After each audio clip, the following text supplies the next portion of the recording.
Damos comienzo al programa de hoy con la cálida voz de Sandra Rush, poeta y escribana que desde hace ya como 4 años que viene reconstruyendo desde Puerto Cultura la cultura, valga la redundancia, la cultura literaria en el departamento de Soriano y también la cultura en general. Soriano, un territorio donde parece que la inspiración ha germinado como en ningún otro lugar. Y hoy Sandra nos hace llegar a 95 años del nacimiento de quien diseñara el escudo del departamento. ¿Quién más? Wilde Marota Castro. Una gran historia que viene de parte de uno de sus descendientes. Así que bueno, todos estos temas los va a desmenuzar con ustedes Sandra Rush. Adelante, Sandra. Buenas noches, querida audiencia. Gracias, Daniel, por el pase.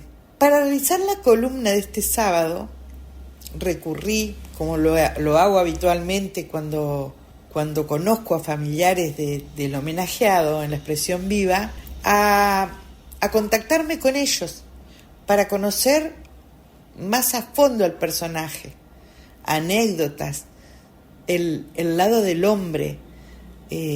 Y en este caso me comuniqué con su hijo, quien no solamente me hizo llegar historias y anécdotas de su papá, sino que me envió una hermosa biografía tan amena y tan completa que no me atreví a modificarla en un punto ni en una coma. Así es que la expresión viva de hoy será sobre el polifacético, gran artista, investigador histórico y activista social de este siglo, Wilde Marota Castro. La expresión viva será Wilde Marota por Federico Marota. Y dice así: nació en Mercedes, Soriano, el 22 de mayo de 1930. Falleció el 17 de febrero de 2007. Fue hijo de José Domingo Marota y Dolores Carmen Castro Saldain. Nieto de los inmigrantes italianos Giuseppe Marota, de Francavilla de Sicilia, y Teresa Maimone Ciotino, de Trecina Potenza. Y por parte materna, Ramón Castro Medina y Dolores Saldain Villalba. Sus hermanos, Mari, Mirta, Eduardo y Lidia Marota. Su esposa, Imelda Francia Resónico. Sus hijos, Pablo y Federico. Sus nietos, Josefina, Camilo, Marcos, Pablo y María Emma. Wilde Marota cursa estudios primarios en las escuelas 4 y 1 y secundarios en Mercedes. Siendo alumno de 4º año escolar, la maestra Santías lo presenta en el estudio del arquitecto Carlos Elena, donde también aprende dibujo lineal y lo posibilita para ingresar a la Intendencia Municipal en la sección Arquitectura con solo 17 años. A los 13 años conoce al profesor de dibujo del liceo, Luis Colpini, con quien también cursa estudios.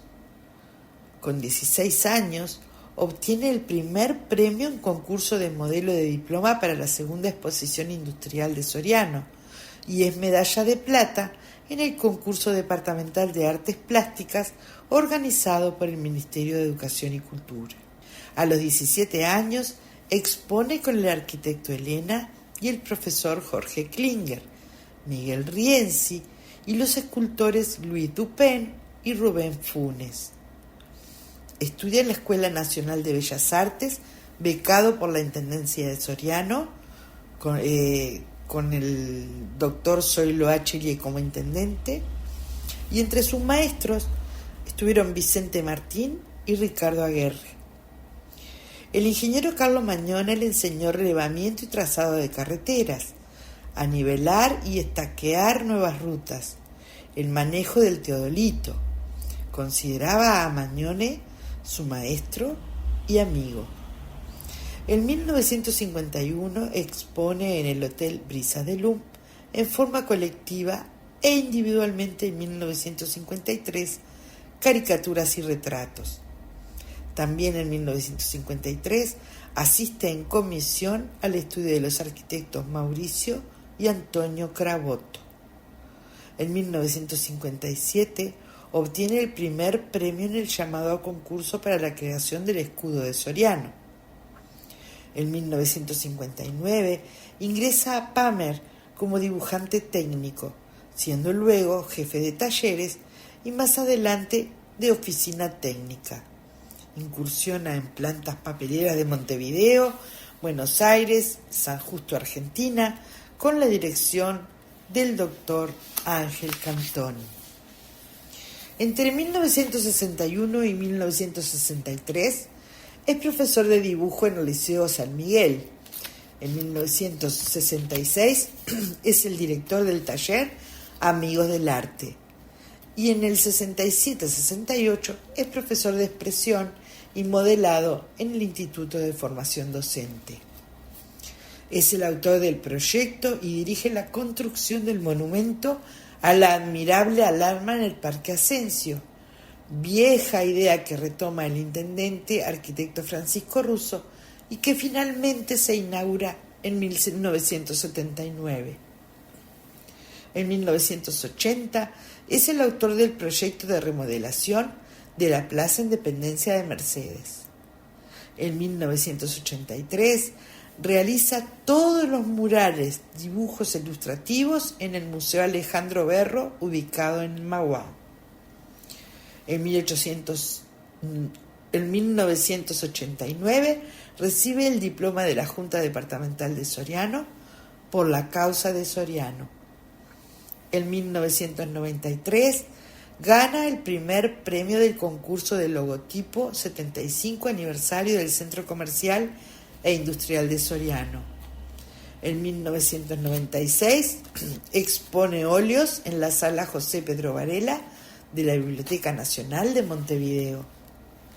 En 2001 publica el libro Los indios mansos de la Banda Oriental, Santo Domingo Soriano, documentada. Expuso óleos en Centro de Cultura de Calviá, Mallorca, el Móstoles, España, y quedaron pendientes las invitaciones a exponer en el Casino de Mallorca y en el Ayuntamiento de Calviá. Fue socio de la Asociación Cultural Art Calviá. Organizó varias exposiciones colectivas en beneficio del Hospital Mercedes, otras en Casa de la Cultura. En las exposiciones para el hospital reunía unos 60 artistas y se encargaba de organizar y hasta de recolectar las obras.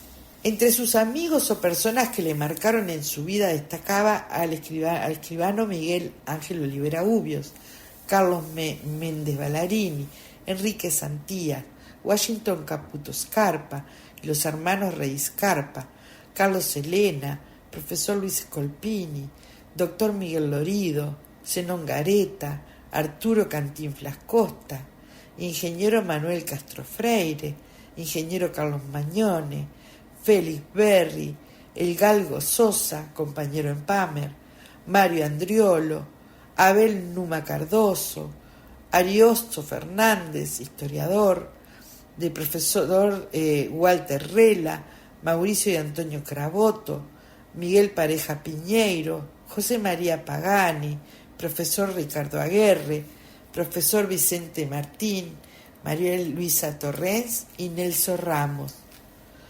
Faltan nombres, dice. Está sacado de una entrevista que quedó a medias.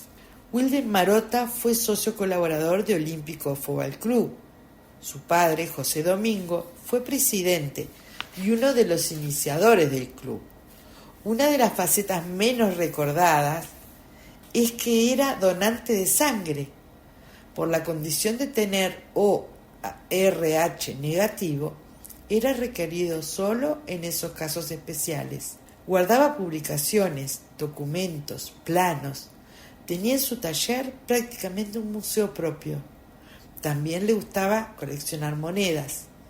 En las elecciones de 1962, 66 y 71 eran una exposición pública de óleos enormes de diferentes candidatos, una de las facetas a resaltar en su tolerancia. Pintaba a los candidatos del partido político que se lo requiriese, de todos, como lo recuerda el diario El Día en 1962. Estas obras están unas en Plaza Independencia, donde prácticamente parecería haberse instalado una exposición, otras ambulan por la ciudad. Así se recuerdan enormes óleos de Carlo Magnone, Félix Berry, Dr. Gaspar Bianchi, escribano Luis Viera, Dr. Jacobo Bellman, Luis Bernardo Pozzolo, Óscar Martínez Arana, General Óscar Gestido, Dr. Eduardo Irigaray, Arte Goitía, Miguel Maceo. El diario tituló esta nota: "No hay nada más grande en el universo que los grandes valores modestos". Su nombre está ligado al vallismo, al Partido Colorado, y los dibujos y caricaturas que se usaban en las elecciones, como la de la 1540 de su amigo Luis Bernardo Pozzolo. En 1956, en la inauguración de la Casa del Partido, se colocó el enorme cuadro con Valle y Ordóñez como figura señera, que todavía ilustra la sala principal. En dicha sala, también un óleo de Pozzolo. Esta relación política le costó, como a tantos, por aquellos que solo ven el arte si la persona también corresponde a su idea. Su tolerancia iba más allá, pues aún siendo hincha de Olímpico, colaboró con planos de varias instituciones y la construcción de la sede actual con los mismos colores. Fue invitado a trabajar en Italia, pero siempre mantuvo su idea de vivir en Soriano. Su mejor legado fue transmitir ese amor por nuestro departamento. Wilde Marotta defendió la historia de Santo Domingo Soriano y su 1624 original. Lo documentó en el libro que publicó y le motivó a transitar por el camino de la investigación histórica y expresarse en la escritura, cuando su mejor modo de expresión era el dibujo y la pintura. Como parte de esas investigaciones, viajó a diversos lugares, como Buenos Aires, Córdoba, Santa Fe, Río de Janeiro, y como placer también disfrutó de Chile, Brasil, Argentina o España. Podemos recordarlo por todas las caricaturas expuestas en tantas paredes, por los diplomas hechos para ocasiones especiales y entregados en último momento, por los cuadros de sus nietos, de paisajes mediterráneos o aquellos en donde buscaba cosas nuevas de expresar, en un óleo de una vista del barrio Cerro o en su lograda nacionalidad italiana que lo acercaba a su familia. A Wilde Marotta lo podemos encontrar en el Museo Berro, lugar de su primer crisis cardíaca, en la Plaza Independencia o en la Paraguay de la Rambla en el Parque Ascencio, con un Varela en la Escuela 1 o un Pío X en la parroquia, con una caricatura de pareja especial para una boda o un reconocimiento por una publicidad política o ayudar a levantar una obra deportiva. Lo podemos encontrar en el Museo Marfetán en Villa Soriano, o construyendo un escenario sobre el Río Negro para un espectáculo o un plano para una carretera de autos en la Rambla. Están las carrozas de las reinas del carnaval, en los concursos de construcción de tablados de carnaval o en un disfraz de febrero, en una poesía que le dedicara a Olivera Ubios o en su admirado Carlos Federico Sáez, en el trabajo artístico que le dedicara al médico que le operó su corazón, en el homenaje del maestro Manuel Gramajo en el Instituto de Formación Docente o en transitar las calles en bicicleta, en las entrevistas de los estudiantes del liceo o de la escuela, en su taller y casa de Calle Sánchez, o en disfrutar de un campeonato ganado por Olímpico. Está en la biblioteca del Archivo de las Indias, donde está su libro, o en el stand de Soriano en alguna feria. Su nombre está en el hogar español y en sus billares, en su comisión directiva y en tantos planos, en las cartas al archivo de Indias o las de Fernández Cabrelli, en la Intendencia o en la Pamer, en su Norton 500 o en la vieja confitería central, en sus visitas a las escuelas a explicar el escudo de Soriano, en el Club Soriano de Montevideo presentando su libro, o en la clásica emoción, a veces escondida, de su carácter heredado italiano. Su obra está desparramada por tantos lugares públicos, en tantas paredes, en tantas casas. El aquí nació la patria, frase popular instaurada en el escudo, se mantuvo como frase que identifica todo el departamento. Pero su nombre está hoy solamente en el Museo Marfetán, dedicándole unas palabras por su investigación histórica, y también está en una placa casi escondida tras una planta al ingreso del Museo Berro. Nada más lo menciona, tal vez producto de su sabido perfil bajo y modestia. Si hay algo que lo recuerda, y es el enorme afecto que continúan demostrando sus amistades. Si hay algo para recordarlo, es por su enorme amor a Soriano, por su aliento a jóvenes o nuevos artistas a seguir creando, por su tolerancia y por su actitud permanente de crear y seguir adelante aun frente a cualquier adversidad. Pero hay algo por lo cual su familia lo recuerda más: su dedicación a la familia, no solo a la directa, su cariño y protección a su grande familia, su generosidad, esa que siempre estuvo en el anonimato, la que no requiere de ninguna publicidad. Este es el mejor y más grande recuerdo que tenemos de él, su grande familia.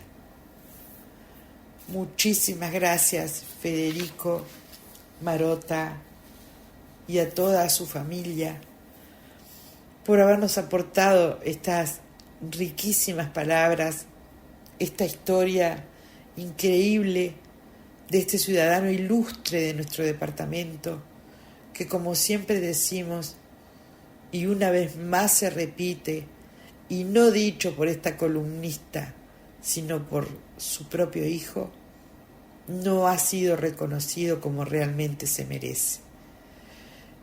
De nuevo, el pueblo de Soriano está en falta con uno de sus grandes hijos.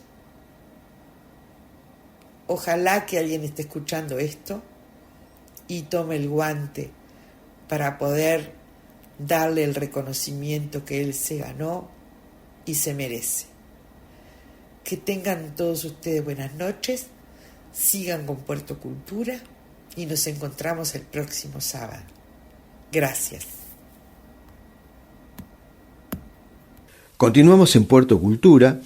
Desde Difusora Soriano y en voces cercanas recibimos al inigualable, al desopilante, al crack, al actor, escritor y dramaturgo Tito Ramos, interpretando al personaje de Don Verídico, del gran Julio César Castro, que desde hace ya varias semanas viene con nosotros, realmente no solo sacándonos una sonrisa, sino también introduciéndonos en un mundo, en un universo fantástico que Julio César Castro ha creado y que en esta oportunidad Tito Ramos le da voz. Con ustedes y con nosotros, Tito Ramos y Don Verídico. Hola, buenas noches, Daniel. En esta oportunidad, si bien voy a tratar de brindarle un homenaje nuevamente a Julio César Castro, Juseca, quería contarles que sábado 5, primer sábado de julio, es el Día Mundial del Cooperativismo. Es este sábado que estamos viviendo todavía, ¿no? Tuvimos la oportunidad, a nuestra manera, de destacar la obra de Julio César Castro, pero esta vez en vivo y en directo. Logramos con el grupo que tenemos aquí en nuestra ciudad, llamado Adriana Ramos, Teatro Educativo, Arte, y revivimos el boliche del resorte con sus personajes, la Duija, el Tape Olmedo, Rosadito Verdoso, Comiendo Higo, el Pardo Santiago, el Gato Barcino, y hasta el Forastero anduvo por aquí. En la tarde de hoy, en los salones, en el Salón Comunal de Covionalpa 1, festejando los 44 años de vivencia de la cooperativa. Casualmente, en el año 1981, también un día como hoy, 5 de julio, primer sábado de mes, inauguramos aquellas tan añoradas casas. Lo logramos y ahora estamos festejando. Y me han dado la oportunidad de mostrar un poquito más de Julio César Castro, como lo hacemos en este programa. Muchas gracias, Daniel, por la oportunidad, y por cuarta vez ahí va don Verídico. Momo, Dios mío. Hombre que supo ser muy serio para los carnavales, Betulín Precario, el casado con Semanaria Cocosa, que se conocieron en un baile cuando ella bostezó y él le encajó un puñado de papelito que la tupió, que hubo que colgarlo de los pies y golpearle la espalda para destapoñarla. Y como toda la semana, cuando estornudaba era una fiesta de todos colores, baile y pico, de cerveza y clericó para abajo, lo que quisiera. Un clérico con espumante que Tape Olmedo se mandó un trago con el cucharón y se pasó la noche haciendo globito. Baile de disfraz. Muy diablo el Tape, se había disfrazado de silla. Cuando se le quería sentar una vieja, se le salía. Si era moza, se hacía el blandito para que se le apoltronara y después le hablaba a la oreja. Cada grito pegaban a aquellas chinas, que era una jarana completa. La dubija de dama antigua era cosa hermosa de ver. Collar hecho con bolilla de naftalina, que usted se le acercaba y era una bruta antigüedad por el jedora viejo. Sombrero de tipo capelina que se lo hizo con una cajera de sandía rebajadita fina y pintada a lunares. Como no tenía guante blanco, se pintó la mano con cal y allá andaba la pobre de manos duras como estatua. Zapato de taco alto, consiguió uno solo. Así que los 2x3 quedaba como la garza del bañado en una sola pata. Que el Tape Olmedo de cuando en cuando para descansar se acercaba un ladrillo al disimulo, cosa que apoyara la pata de taco bajo. De lo más baquianita para hablar. Con las patas desparejas era un lujo como se amacaba para la lambada. Rosadito Verdoso llegó disfrazado de persona que tiene que irse y se pasó la noche saliendo. Tan bien estaba que usted lo veía y era clavado que era un hombre que se tiene que ir. Azulejo Verdoso cayó disfrazado de ruido y era un escándalo de barullo que no dejaba escuchar nada. Pero loco por el carnaval, Betulín Precario. Una noche anterior al baile cayó por el boliche el resorte para buscar integrante para murga. Llegó, se acodó, pidió una cañeta y fue y le dijo a la dubija, le dijo, ando intencionado de sacar murga y quisiera saber si algún ajónico de los presentes está capacitado para las bacanales. Ahí el barcino se corrió para la otra punta del mostrador. La dubija siguió picando un quesito duro con el hacha, mientras los demás seguían en nada. El Tape Olmedo fue y se le acercó y va y le dijo, vea un vecino, aquí el que canta menos le hace pasar vergüenza al canario flauta, así que vaya viendo. Yo andaría precisando un par de primos. Primos no, pero cuñado tengo 2. ¿Y de segundo cómo andamos? Los segundos son de primera. ¿Y para los platillos?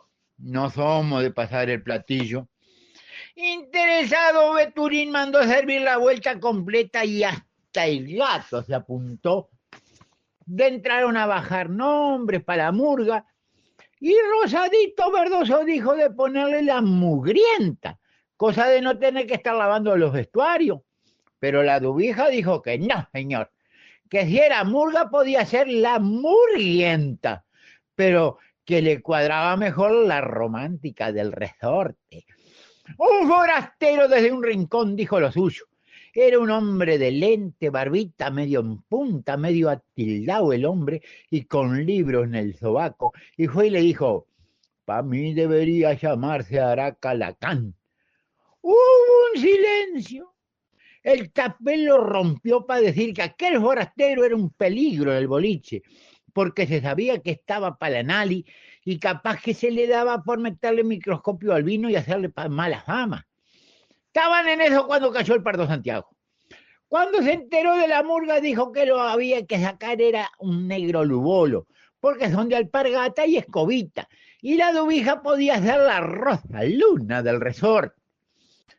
Mala la dubija dijo que ella no tenía nada en contra, pero que no estaba para ponerse a sacar pechos en los estadios y menos con las televisiones que le agrandaban todo y en colores. El tape fue el que dijo al Pardo. Vea, Pardo, le dijo, para sacar negro lubolo lo primero que necesita es negro. Y aquí, respetando su tonalidad, sabíamos que la mía no es poca. Para negro viene faltando un apunte y grado, ¿vio? Vino va, cañita viene. El Betulín quiso probar algunas voces con la retirada de los asaltantes del 32. Les marcó rumbo, le dio un poquito de letra y les dijo, ¡Re! Eran 8 y se escucharon como 15 voces desencontradas. La tercera palabra era cordial y le entraron tan fiero que fue el desbando de las arañas por los rincones. El barcino arqueó el lomo pegando unos bujidos y en medio de la noche se escucharon los chistidos de las lechuzas espantadas. Betulín dijo que la murga se tenía que llamar La Muda y no se habló más del asunto. Alguien destapó una damajuana, la dubija se durmió en una silla y se soñó entre bombitas de colores, pluma en la cabeza y todos los forasteros que habían pasado por el boliche bailando y haciéndole rueda con tambores. En la punta de acá del mostrador, el barcino domitaba inquieto. Los demás seguían trago y trago tratando de recordar aquella otra retirada, aquella retirada que decía... En Puerto Cultura damos la bienvenida a Melanie Faig, productora, comunicadora y astróloga, que ha llegado a nosotros para contarnos sobre cómo la astrología, podemos decir que un sistema complejo de cálculos matemáticos y una serie de conocimientos de perfiles humanos, interactúan entre sí para establecer un patrón sobre una persona, un lugar, un evento, y cómo todo esto ha continuado vigente desde la antigüedad hasta el día de hoy. Con ustedes, Melanie Faig en Puerto Cultura. Hola Daniel, hola Sandra, qué gusto estar de vuelta aquí con Cartografías del Cielo. Hoy vamos a hablar de un personaje que si viviera en nuestro tiempo probablemente estaría con las pulsaciones altas todo el día, o incluso yo me animo a decir que tal vez padecería de algún ataque de ansiedad. Un dios que no sabía esperar, que no planeaba, no pedía permiso y simplemente avanzaba. Me refiero a uno de los dioses olímpicos, el guardián, Ares.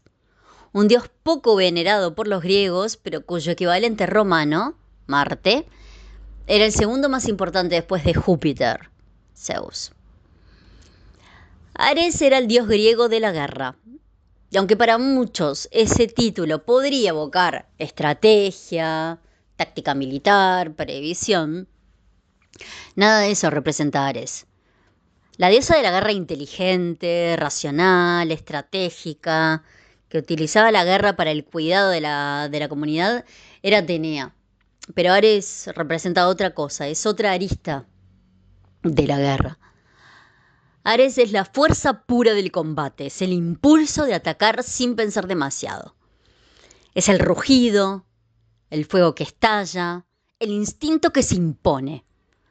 Ares representa lo que sucede cuando el cuerpo reacciona antes que la mente. Y cuando la astrología toma ese símbolo y lo traslada al cielo, lo transforma en Marte, el planeta que representa, entre otras cosas, la acción, el deseo, la fuerza. Y sí, Marte también representa la violencia, pero cuando esta energía de la que estamos hablando no está bien canalizada y no encuentra una dirección adecuada para manifestarse. Si seguimos este hilo simbólico que estoy planteando, llegamos al signo que inaugura el zodíaco, el primero de todos, que es Aries, que es el signo que no espera para arrancar, el que viene con el equinoccio de otoño acá en el sur. Aries es el comienzo de nuevas etapas, el ponerse en marcha. Es la chispa del inicio, la creatividad en cuanto a comienzos que abren caminos. El impulso que avasalla por el entusiasmo, pero que al mismo tiempo le cuesta sostener. Primero tiene un instante de fuerza brutal que es necesario para romper los moldes y dar nuevos comienzos, pero Aries muchas veces no sabe cómo seguir. En los mitos, Aries era un dios temido y no muy querido. Era impulsivo, ruidoso, irreflexivo. Siempre se estaba metiendo en líos y más de una vez salía herido. No siempre ganaba las batallas que se metía a pelear Ares, para nada. Pero incluso cuando sí las ganaba, muchas veces no salía airoso porque no sabía qué hacer con esa victoria. Él entendía de la pelea, vibraba con la energía de ese momento, pero no la del después. Hay una escena en la Ilíada de Homero, que es muy conocida, en la que Ares entra al campo de batalla y arrasa con todo. Pero cuando Atenea lo enfrenta, lo deja fuera de combate sin despeinarse prácticamente. Y es una manera de mostrar que la fuerza bruta pierde fácilmente cuando no tiene conciencia. Sí es muy potente, claro que sí lo es, pero también es limitada. Sin embargo, esa es la energía que necesitamos todos para comenzar algo, para romper la inercia. Marte como planeta y Aries como signo traen esa chispa inicial. No piensan, hacen, no planifican, se lanzan.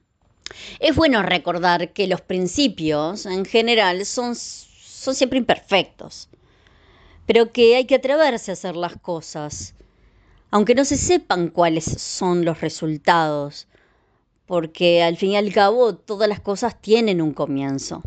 Y yo no digo que haya que vivir como Ares, a los gritos, con la espada en mano, pero sí es bueno tomar algo de ese fuego que habla de no tener todo resuelto, de lanzarse, de probar, de moverse y de fallar también para volver a comenzar. Aries no solamente representa al guerrero, también es el pionero, el que abre el camino. Y abrir camino, aunque estemos hablando incluso en un aspecto simbólico, requiere siempre de valor. Justamente porque en lo nuevo no hay garantías. La astrología no usa a los dioses como modelos a seguir. Los usa como símbolos para reconocer fuerzas internas y cosas que todos tenemos en alguna medida. Entender a Ares con sus sombras y su potencia es también entender qué hacemos nosotros con nuestro deseo, con nuestra rabia, con nuestro fuego, que tal vez también por momentos nos desborda. Así que, por otro lado, cuando tenemos miedo de empezar algo nuevo, de recorrer caminos desconocidos, tenemos que apoyarnos en nuestra propia energía de Marte, que la tenemos en nuestra carta astral. Y si bien en algún momento puede ser un poco imprudente usarla sin freno, es la energía que nos anima a dar el primer paso, que nos mueve del lugar, que nos saca de la zona de confort. Todos tenemos en nuestra carta a Marte, en nuestra carta natal a Marte, y tenemos otros planetas que representan otras energías y que se equilibran para poder avanzar y utilizarlas de manera armoniosa. Para eso es el estudio de las cartas astrales, justamente, para permitirnos conocer de qué manera disponemos de todas esas energías. Y cuando nos conocemos, podemos disponer mejor de ellas. Bueno, en definitiva, espero que hayan disfrutado de de esta columna ariana de Cartografías del Cielo. Los invito a seguirme en mi Instagram, Cartas con Mel, que recién lo estoy empezando en un impulso ariano y después lo tendré que sostener con algo un poco más saturnino. Y los espero para la próxima, en donde vamos a seguir charlando de las energías de los signos, los planetas y los dioses. Hasta la próxima. Bien, y en la lupa literaria, hoy, en estas vacaciones de julio, vamos a hablar de un cuento infantil, pero claro, no lo vamos a contar como para los más chicos, sino que para los más grandes. Vamos a hablar, como lo hemos anunciado ya en el spot publicitario y al comienzo del programa, sobre Pinocho. Un cuento que es presentado al público en el año 1883 en Italia. El nombre original es Las aventuras de Pinocho y su autor es Carlo Collodi, que en realidad se llamó Carlo Lorenzini. Él nació en Florencia y nació en 1826 y falleció en 1890. Este cuento se publicó en un periódico 2 años antes de ser publicado en formato libro en aquel momento, ¿no? Y fue publicado en partes, llamado en ese periódico Historias de un títere. Como ya hemos mencionado en otros cuentos, la historia original de Pinocho no fue escrita para niños. La historia original era muy cruel. Y su autor, Carlo Collodi, construye un personaje que es un pequeño diablo, una pequeña fiera, un ser que al momento de cobrar vida, porque es un títere que adquiere vida propia, lo primero que hace es burlarse de quien le dio vida. Esto me hace acordar a la película de terror, a Chucky, ¿no? Él se burla de su padre, digamos, en este caso Geppetto, cuyo nombre original era Cerveza. Pinocho, en el cuento original, no es ni considerado con su padre y tampoco es un buen niño si es que se lo quiere ver como tal. O sea, no es un angelito como lo conocemos a través de las películas de Disney, sino todo lo contrario. Es un personaje que advierte al lector que es, digamos, un ser oscuro, ¿no? Una creación oscura, y que además se deja llevar fácilmente, no sé si se deja llevar o prefiere las malas compañías, que esto sí lo vemos en la película animada para niños que conocemos. O sea, Pinocho no es una víctima de su inocencia, como lo vemos en la historia de Disney. Él busca realmente el conflicto, por eso es una creación oscura, ¿no? O así se manifiesta en el cuento original. Se mete en problemas porque esa es su naturaleza, la de una, no sé si llamar una personalidad, un ángel, ángel no, pues es todo lo contrario, pero bueno, es un ser conflictivo. El autor de Pinocho, Collodi, lo que buscaba era justamente ese impacto, que la historia fuera trágica. Y en la versión original termina con la ejecución del títere. Incluso sus amigos, el zorro y el gato, lo terminan ahorcando de una encina. La encina es un árbol de madera muy dura, porque también era dura la personalidad de Pinocho. O sea, hablamos, como dije, de una tragedia. O mejor dicho, podemos hasta considerarlo como un cuento de horror. Por eso yo hoy le dije, traído a nuestro presente, lo podemos comparar con Chucky, ¿no? En la historia original del siglo XIX, la representación que se hace de la marioneta da miedo. O sea, la representación, ¿no? O sea, lleva un sombrero tipo cono muy largo, una chaqueta que le queda corta y un pantalón hasta la rodilla. La imagen general es media diabólica, media grotesca, es aterradora. Y lo que se busca es eso, ¿no? Una imagen que genere esa sensación.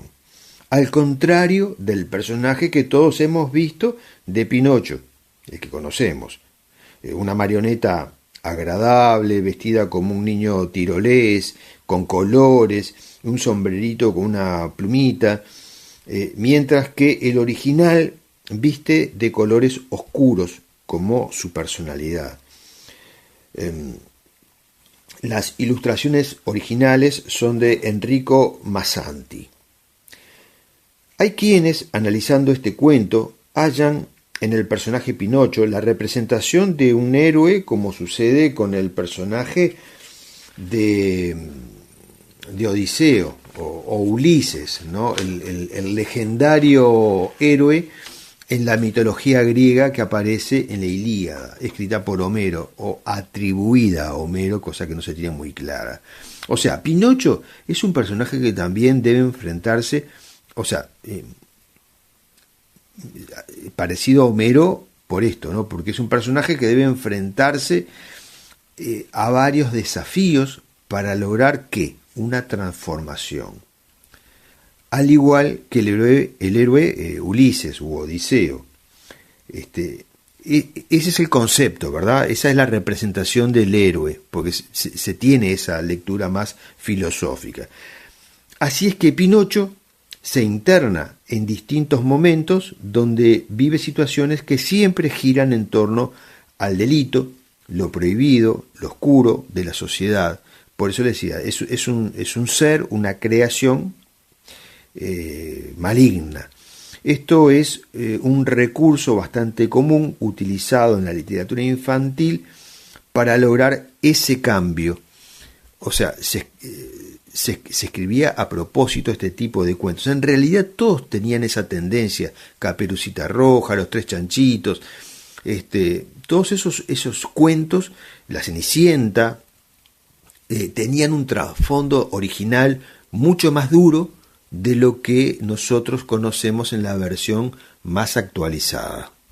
Por eso mismo estos cambios los vemos durante el pasaje también de Caperucita, como les decía recién, cuando se internan en el bosque, o cuando Wendy, en Peter Pan, viaja al país de nunca jamás. O sea, es lo que buscaban esos autores en aquel entonces, mostrar esa transformación. Era una forma de educar de aquel momento. Lo mismo vemos o nos enseña Pinocho al descender al mundo del crimen, porque aquí vemos los excesos, porque Pinocho fumaba, o sea, vemos el tabaco, el alcohol, el trabajo de explotación infantil, el abuso, el bullying. Todos estos temas son tratados en Pinocho original y en de la versión más moderna. En Pinocho están todos los peligros a los que un joven se puede enfrentar en sociedad. Y eso es lo que se recalca. Cuando nos ponemos en el contexto histórico de cuando se escribió Pinocho, estamos hablando de Italia en 1880, ¿verdad? Había mucha miseria y la situación interna sociopolítico era difícil. Se cerraban periódicos, existía una gran tensión política, habían huelgas, represión, explotación. Entonces estaba el rey Humberto I de Saboya, quien reinó hasta el año 1900, periodo conflictivo, como les decía, porque surgía en ese momento el socialismo. Y esto fue una de las causas que provocó la tensión interna frente al sector conservador que defendía el rey, lo que llevó a continuas protestas populares. Cuento esto para que se den cuenta sobre la miseria que el autor deja ver en el cuento de Pinocho, donde los sectores más deprimidos se acercaban más a ese submundo o eran atrapados por todo lo que era la miseria humana, justamente para explotarlos. Entonces lo que el cuento muestra también es cómo la gente en las afueras de la ciudad, o sea, en la campiña, italiana en este caso, en cierto modo eran ingenuos y no estaban tampoco preparados para la industrialización que se venía. Era un momento de cambio, por eso las luchas populares, las huelgas, las protestas, o sea, era un momento muy fermental y el autor lo que hace justamente es hacer foco en todo eso. En este pequeño pueblo donde se desarrolla la historia, es un periodo donde además miles de italianos también se fueron a Estados Unidos, a la Argentina, muchos a Uruguay también. La historia de Pinocho tuvo varias adaptaciones y en la película de Walt Disney, que es de 1940, es la que más tenemos nosotros en la memoria. Creo que no hubo otra, por lo menos de esa manera, no lo recuerdo en este momento. Cuando uno ve, por ejemplo, las películas de Pinocho o lee el libro, uno encuentra un mensaje profundo que impacta al día de hoy por la vigencia que tiene. Porque en realidad la sociedad ha cambiado mucho en algunos casos para muchas cosas, pero en otras seguimos embarcados en los mismos problemas, ¿no? Es un problema que tenemos a nivel mundial. En la actualidad están los mismos peligros para los jóvenes: el alcohol, las drogas, el no estudiar o el dejar de estudiar, la explotación laboral en otros países, y también la explotación laboral se puede entender por el estrés en que se plantean de repente muchas empresas para la gente que trabaja allí. Pero, ¿qué sucede? ¿Por qué en el hada es la que le da vida a la marioneta y le dice: si algún día quieres ser un niño de verdad, debes portarte bien? La marioneta, ¿qué nos está diciendo acá? O sea, simboliza lo manejable que podemos llegar a ser, y solo cuando nosotros tomamos, digamos, la fuerza de imponernos y de controlar nuestros actos y de tomar decisiones, allí dejamos de ser ¿qué? Manipulables. Dejamos de ser una marioneta para volvernos autocríticos, críticos y, por supuesto, desafiar al mundo. Es por eso que Pinocho logra vencer las distintas tentaciones hasta que madura o despierta a la vida, dejando atrás todo lo que realmente no suma a una vida digna, una vida prolija, una vida en armonía. Y también se aprende a no confiar en cualquiera. Todo esto es lo que nos deja esta historia que es para niños. La nariz que crece, digamos, se puede entender como el termómetro que nos indica la gravedad de lo que va sucediendo. Una historia que realmente impresiona, nos impacta aún por la crudeza de la realidad que siempre está presente. Un dato peculiar es que de la historia original del escritor Collodi, el carpintero llamado, como dije al comienzo, Cerveza, estaba buscando una madera especial para reparar una mesa, pero cuando va a cortar esa madera, la madera le dice: no me des con el hacha. Era un madero con alma, y allí es como él lo concibe, como carpintero concibe a esta criatura. ¿Por qué el nombre Pinocho? Bueno, porque pilón es la semilla de un gran árbol. La potencia del ser es la semilla del pino. También significa ojo de pino, por eso Okio. En todo esto está implícito el símbolo de lo que no somos nada sin un alma. Nuestro cuerpo necesita un alma para ser humanos, o sea, una idea de aceptar la inmortalidad y de que no debemos ser una marioneta del destino y desarrollar todo nuestro potencial, venciendo así todas las tentaciones y salir de cualquier lugar en el que nos encontremos estancados. Este es el gran mensaje, el hecho de por qué Gepetto no le talla orejas significa parte de lo que Pinocho vive, de las calamidades que debe afrontar, por eso él no escucha. O sea, todo es un símbolo. El grillo, ya para terminar, representa la conciencia de Pinocho. ¿Por qué? Porque el grillo tiene antenas que le permiten anticipar lo que puede venir antes de que llegue. Incluso en el cuento original, Pinocho no quiere a Pepe Grillo porque él no quiere saber. Él no quiere saber. Me faltaba decir la nariz. La nariz simboliza que el mal y la mentira no se pueden ocultar. Por eso la nariz crece, crece y crece. El mensaje final del cuento de Collodi es realmente un final feliz, porque la moraleja es que si yo cambio, cambia el mundo. Continuamos en Puerto Cultura. Esta noche de sábado vamos a hablar en palabras más, palabras menos, sobre algo que le sucede a muchos escritores, que es cuando se pierde la confianza. Esto es bastante común. En algún momento, algún escritor siempre siente que ha perdido la confianza. Y se puede sentir muy ansioso, se puede sentir deprimido, puede dejarle de sentir confianza al proyecto. Entonces nos preguntamos si esto que ocurre es para siempre o es algo que se puede solucionar a corto plazo.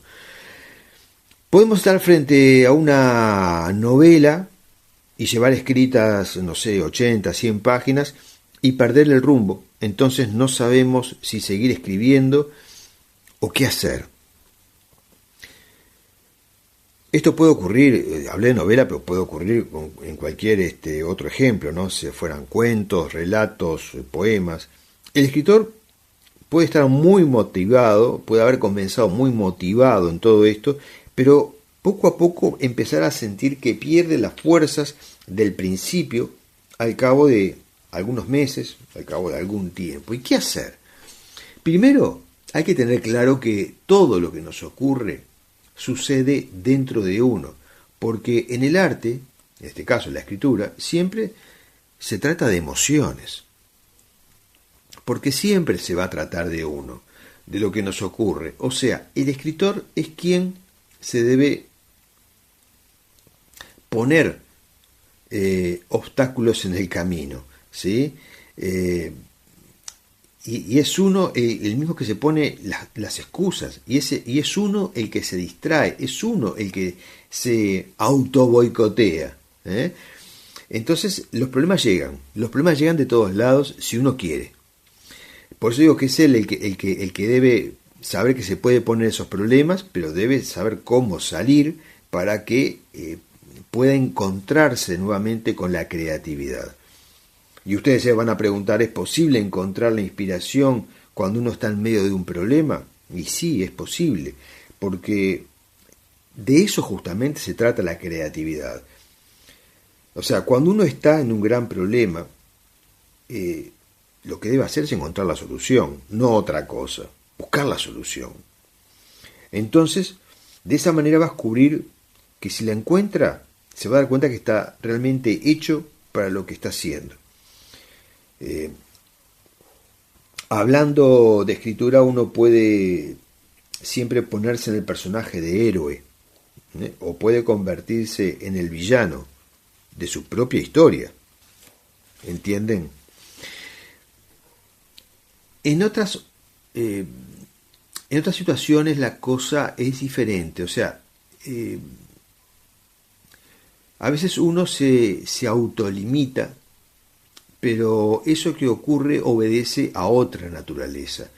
De repente tiene que ver con temas que no hemos podido superar y nos encontramos con eso de pronto. Vino, se presentó, estaba allí, estuvo siempre, y uno empezó a escribir y de repente, quién sabe por qué, algo se despertó, lo desmotivó, lo sacó de ese lugar en el que estaba cómodo, y se enfrentó nuevamente con algo que no lo tenía superado del todo, y ahí cae en ese pozo. Hablo de temas no resueltos, de algo vivido, ¿no? Y eso obstaculiza. Y obviamente, por eso yo decía que nosotros nos ponemos los problemas, en vez de verlos, de enfrentarlos y pasarles por encima, tratando de resolverlos, porque de eso se trata, resolver los problemas. Puede ser que uno no se sienta capaz de hacerlo, entonces por eso se siente intimidado, incluso por otros, y muchas veces hasta por su propia familia. Uno siempre tiene que buscar cambiar. Cuando ve que las cosas no funcionan, uno tiene que empezar a cambiar, porque si no va a quedar atascado allí y no va a poder hacer nada. No solamente no va a poder continuar con el trabajo literario que había empezado con alegría y con fuerzas y con estímulos. Uno se empieza a quedar, se empieza a anclar y empieza a no terminar nada. Ojo con eso. Cuando esto ocurre, el escritor siente que obviamente se viene abajo, que se deprime. Por eso hablaba de ansiedad al comienzo. Lo peor que le puede ocurrir a un escritor es dejar de confiar en uno mismo. Ahora, están los miedos están presentes. Y a veces esos miedos pueden ser no estos que estoy describiendo. Estoy tratando de abarcar las cosas más grandes que puedan ocurrir. También puede ser miedo a brillar, a sobresalir, a llamar la atención, a exponerse con un libro. Porque una vez que uno lo terminó, de repente siente ganas de publicarlo. ¿Y para qué? Lo tengo que publicar o lo dejo dormir en el cajón. Y si lo deja uno dormir en el cajón es porque puede pasar eso. Puede tener miedo a encontrar el rechazo. Y eso también es parte de la autoestima, ¿no? Uno también puede tener miedo a fracasar, pero hay que vencer esos obstáculos. El verdadero éxito, ya se los digo, es cuando el escritor termina la obra. Ese es el verdadero éxito. Ahí hay que sentirse feliz y hay que celebrarlo. No es cuando vendió 500 ejemplares, 1000 ejemplares, 2000 ejemplares. Es cuando lo terminó. Y a veces el error está también en mostrarle ese manuscrito a las personas equivocadas. Porque a veces las personas que uno cree que están, que son las que mejor devolución le van a dar de su trabajo, no están preparadas para eso y les pueden dar una respuesta negativa o que los achique y digan, no, entonces esto no está tan bueno, lo voy a dejar. No, hay que mostrarlo a personas que estén experimentadas. Busquen a un escritor, aunque no lo conozcan, búsquenlo y le dicen, mire, necesito con tiempo, cuando puedas, me das una devolución a ver si está bien, si el tema está bueno. Obviamente que eso ese manuscrito va a necesitar corrección, va a necesitar el trabajo de un experto, de un técnico, no es cualquiera. Leer lo puede leer otro escritor, leer para dar una devolución de esa naturaleza lo puede leer un periodista, alguien que tenga mucho entrenamiento de leer, un profesor de literatura, pero para eso, no para corregir siempre un técnico en corrección de estilo. Porque es un técnico, porque sabe todo lo que hay que saber para publicar y corregir una obra. Todo lo demás es una lectura más experimentada para saber si hay cierta coherencia, si está bien llevado, y si bien pueden aportar algo, va a ser muy por encima, porque quien sabe es el técnico. Así que, bueno, en breve, sintetizamos, no hay que sabotearse uno mismo, hay que ser fuertes, hay que utilizar la escritura en este caso como lo que se dice por allí, que es sanadora, es terapéutica, y sí, claro que lo es. Entonces se puede salir de ese estado de depresión o ese estado de desconfianza de uno mismo y a no ponerse excusas, ¿sí? Porque todos estamos cansados, todos trabajamos mucho, no nos sobra el tiempo, pero esto le pasa a todos los escritores en el planeta. El tiempo hay que hacerlo. Nos encontramos el próximo sábado en otros temas literarios acá en Palabras Más, Palabras Menos, por Difusora Soriano y en Puerto Cultura. Hemos llegado al cierre del programa de hoy y zarpamos de Puerto Cultura en la búsqueda de nuevo material para el próximo sábado y así poder disfrutar junto a ustedes de más aventuras literarias, porque de eso se trata, de compartir un buen momento de amigos en una noche de sábado, en una noche fría, en una noche de vacaciones de julio, pero en una noche con alegría por haber estado aquí con ustedes. Gracias a todos por estar allí. En nombre mío, Daniel Kors, y en nombre de Sandra Rush, les decimos adiós, que tengan muy buen fin de semana, que disfruten y resguárdense del frío. Adiós.